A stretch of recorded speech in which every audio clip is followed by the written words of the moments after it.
He's a bad man. You ready for chaos in Pittsburgh?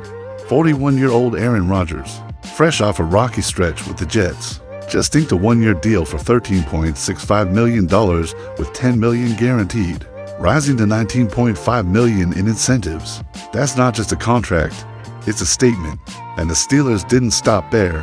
They also dropped $150 million for DK Metcalf. Now the big question, can Rodgers and Metcalf form the duo that finally steers Pittsburgh off its aging QB carousel? That to me is just a joke, said Terry Bradshaw. What are you going to do, bring him in for 1 year? Are you kidding me? That guy needs to stay in California, go somewhere and chew on bark and whisper to the gods out there, said Terry Bradshaw. That's exactly what I've been saying and what I said from the start about this. But I didn't win 4 Super Bowls for the Steelers. Steelers fans have been starving for stability, but putting their hopes on a Hall of Famer in the twilight of his career is as risky as winning the lottery. It's exciting until you realize the odds. The clock's ticking on a team that's had 6 Week 1 starters in the last 5 seasons. They want a spark, a shot of adrenaline. But is Rodgers still the same wizard we cheered for years ago? Or is this the beginning of a comeback story that fizzles? Let's dig in, unpack what went down, and see if this roller coaster turns into something worth riding. I'm just really, to be honest with you, I'm really just waiting for the first sideline argument for Mike Tomlin and Aaron Rodgers. Aaron Rodgers likes to bully the sideline, and I don't think you could bully Mike Tomlin. I think that's really what's been his hold up with signing with the Steelers. Saying, yo, where can I go? What team would take me that I can just say and do what I want to do? Rodgers isn't just a veteran, he's a legend. For-time MVP, Super Bowl MVP, the Hail Mary hero we all remember. His reputation is carved in stone, and even at 41, he slung 3,897 passing yards. Last year, 28 touchdowns and yes, 11 interceptions. The numbers aren't perfect, but let's remember context.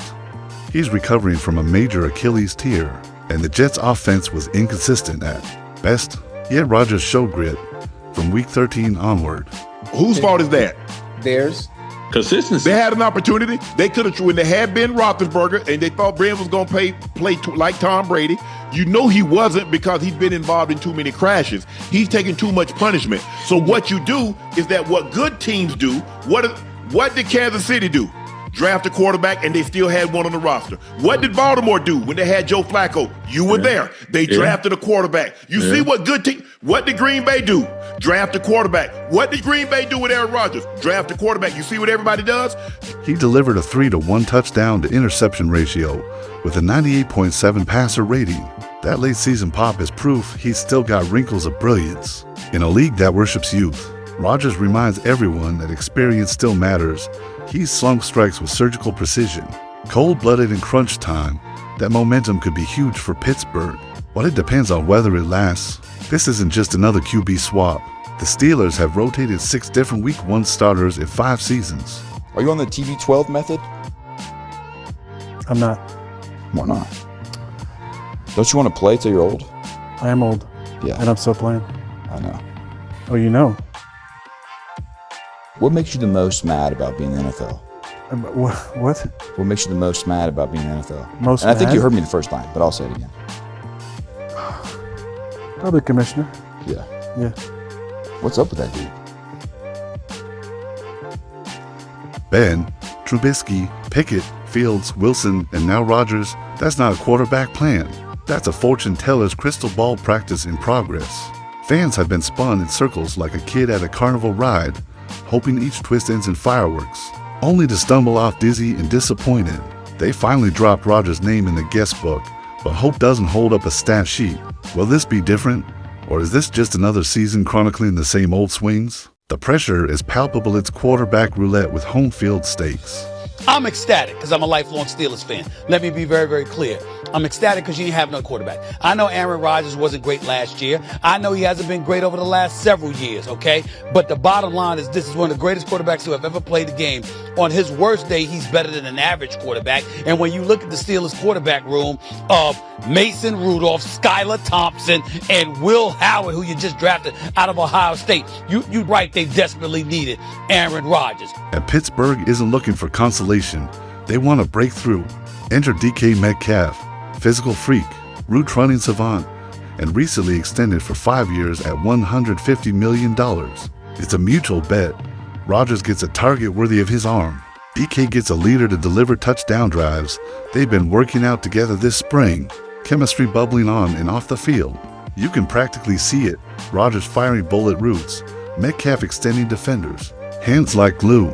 We knew he wasn't going to be a New York Jet after we heard that his conversation with the Jets' new head coach and new general manager lasted about 3 minutes. After he flew himself all the way across the country to go shake their hands, they kick him out of the building. What's Aaron's next step? Is he going to retire, maybe, and focus on something other than ball for the rest of his life? Maybe continue to build up, knowledge and things that we had never heard of before talking to him. Sure. Darkness retreats, ayahuasca ceremonies, the enlightening of your body and your soul to become the best you possible so you can provide to society. That is kind of the journey that seemingly Aaron Rodgers has been on. When the quarterback's brain power meets physical dominance, that's where magic happens. Think lightning striking twice if they click early. Pittsburgh's offense could shift from stodgy to dynamic overnight, but alignment isn't automatic. Timing, trust, and air raid mentality need to sync, and there's zero room for hesitation. Early chemistry might rewrite the narrative. The Steelers are built on Mike Tomlin's mantra, blue-collar grind. This offense was designed to rumble downhill.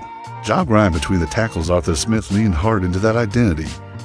Hey, listen, what he gives the Steelers, he gives the Steelers hope. He gives the Steelers organization, he gives the Steelers fans, he gives them hope. You look at the AFC North, it's dominated by Lamar Jackson, Joe Burrow, and I'm not sure what the Cleveland situation is going to look like, but Flacco obviously has inside track to start.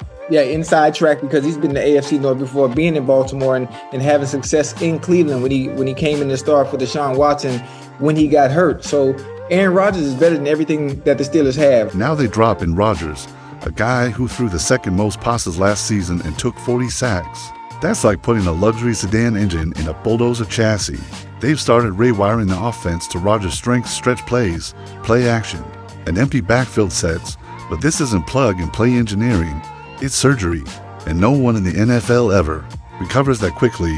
The offensive line has to recalibrate, reads have to shift, and timing has to be relearned. It's one thing to rebuild with youth, it's another to retrofit a legend. Ian Rappaport said this morning, people close to him I know are preparing for the fact that this could be, in fact, be his last game in the NFL. What is your reaction to that? People say they were close to me? Yeah, that Ian talked to, yeah. Yeah, I don't have a relationship with Ian. I'm not sure who does in my circle, but it's probably nobody that's talked to me in the last short while. No offense to Ian, of course. Pittsburgh's gamble depends entirely on how quickly their machines can adapt. There's noise. Skip Bayless called Rodgers a washed-up, blame-deflecting diva. Chris Broussard suggested Tomlin might break his unbeaten record. Those are loud statements meant to stir headlines, but Steelers fans have heard echoes of doubt before, and often they prove the critics wrong. Remember, in 2023, despite late-season collapse, the team went 10-7 and made the playoffs. T.J. Watt earned Pro Bowl and MVP attention. Maurice, do you think Aaron Rodgers is a good fit for the organization? No. I do not think Aaron Rodgers is a good fit for the Pittsburgh Steelers. I got my dude, Will Howard, over there, who was the quarterback from last year from Ohio State. And I was hoping Aaron Rodgers didn't land with the Steelers because I knew if he did land with the Steelers, that he would be their starter for the year and would basically delay my guy Will Howard's chance of getting on the field. So those aren't chips in a kid's arcade. That's real iron. So while pundits and talk show hosts question the move, remember it's easy to be loud.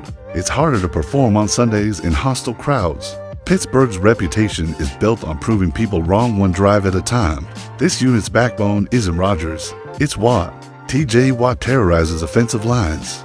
forcing turnovers, pulling double teams, earning Pro Bowls and MVP buzz. The defense ranked 8th in points allowed and threw down an NFL saving, plus 16 in turnover differential. Quarterbacks can be a lot of things in the NFL. They can be small, Kyler Murray. They can be old, Brady was, Joe Flacco. They can be unorthodox, Phillip Rivers. They can be kind of unathletic, or the second best quarterback in the family, Eli Manning. But they can't be weird. Head coaches and quarterbacks can't be weird. Even if you're quirky, go be a kicker. You start looking at the stories that came out. According to Adam Schefter, Aaron Rodgers was the Steelers' third choice. They wanted Matt Stafford, and they wanted to keep Justin Fields. They don't need Rodgers to carry them. They need him not to break them. If the offense holds, keeps mistakes rare, and the run game sneaks in yardage, play action becomes a weapon that opens up the field. Quarterback protection comes easier with balance. Pittsburgh's best chance lies in complementing their strength-sledding defense and run game set. The stage for Rodgers and Metcalf. Optimist mode sees them at 11-6, charging into the playoffs, maybe stealing a postseason win. The matchup ceiling is electric. I think we stuck on the old Aaron Rodgers. Even as the way like we follow his path. Is he signing with him? Is he not signing with him? And it's like, since when we do all this for a 41-year-old quarterback? It ain't Tom Brady. If Tom Brady was coming to Steelers, yo, man, we about to see something we haven't seen before. You've seen Aaron Rodgers before. You've seen him with Russell Wilson. You've seen him with Kenny Pickett. He'll take that team to the playoffs. Now, it might look a little different. Might be a little nice little sidearm pass. It might be 40-yard bomb. The DK might look different. It's going to be the same results. But skeptics ask, can a 41-year-old avoid late career traps? Will the offense really mesh quickly? And when adversity hits injuries? Turnovers, does Tomlin ride Rodgers or pivot?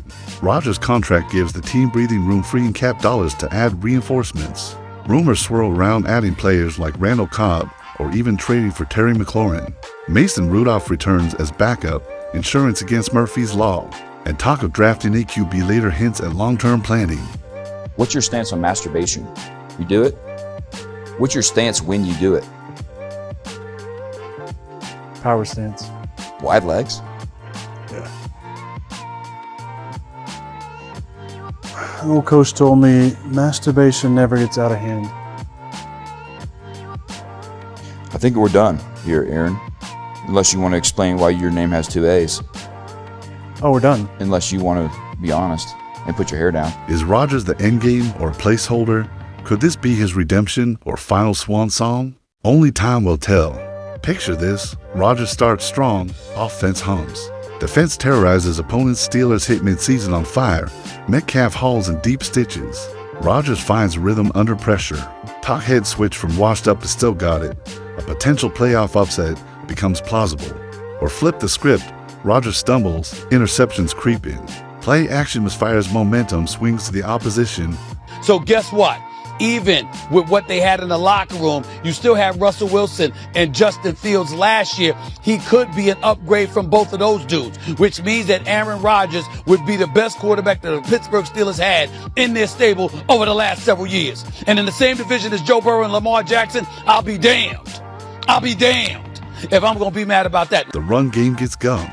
Metcalf is double covered, and what was supposed to be a renaissance turns into another quarterback headache. That's when Pittsburgh needs depth at QB and flexibility in play callers. Playing smart and avoiding mental errors are simple, but in pro football, simple doesn't survive without mental toughness and precision. Rodgers to Pittsburgh is a thrill ride, a legend chasing a final encore, backed by elite speed and smarts from Metcalf, a defense anchored by Watt, but it's also a gamble and mismatch of identity. I said, no, please, no. Not the once proud cornerstone NFL franchise in Pittsburgh, PA. Not that one. Aaron Rodgers is washed, I said, during and after the season. Can't move. He's lost the fire in his belly. Doesn't really care about winning or even competing. He's lost a touch off his release time. A rewrite in progress and forest of skeptics ready to pounce. If Rodgers stays sharp, the pieces integrate early and the offense hums. Pittsburgh could ride high into January. If he stumbles, laughs at his age, and systems collapse, Tomlin's first losing season may become headline news. Here's the final line. The spark is real, but sparks don't always start fires. This could be Rodgers' last masterpiece or a cautionary tale. Either way, it's must-watch. What I think made everybody's eyes perk up there, or ears perk up, is, wait, they would have preferred Fields? And also did they lowball Fields, or did they offer Fields the same thing the Jets did, and Fields is like, no, I'd rather go to the Jets? Like, that is news. And has that come out? No, that's what I'm saying. But that's news, and that's odd news to me, right? Here's what I want you to chew on. If this fails, does Rodgers' legacy crack? And if he triumphs, is this the final perfect chapter in a Hall of Fame saga? Pittsburgh bet the farm. Now the NFL calendar starts ticking on Rodgers' redemption tour. Welcome to the last chapter. Sit tight, because this one's going to sting or soar. Yeah, ring the bell. You like that song? Ring my bell. Hey, Bryce, welcome. All right. Are you gonna actually practice this today, or just hang out? Let's just keep here, then we don't have to do any individual work. They're just waiting for us. Hey, no hard counts today, all on one, all right? No hard counts. That's what I'm talking about. No hard counts today. Green 18! Green 19! Yeah, that wasn't a hard count. So what y'all think? Does A-Rod still have one last discount double check left in the chamber? Let me know in the comments. All right, my ninjas, I'm about this bitch. Y'all be easy. Peace.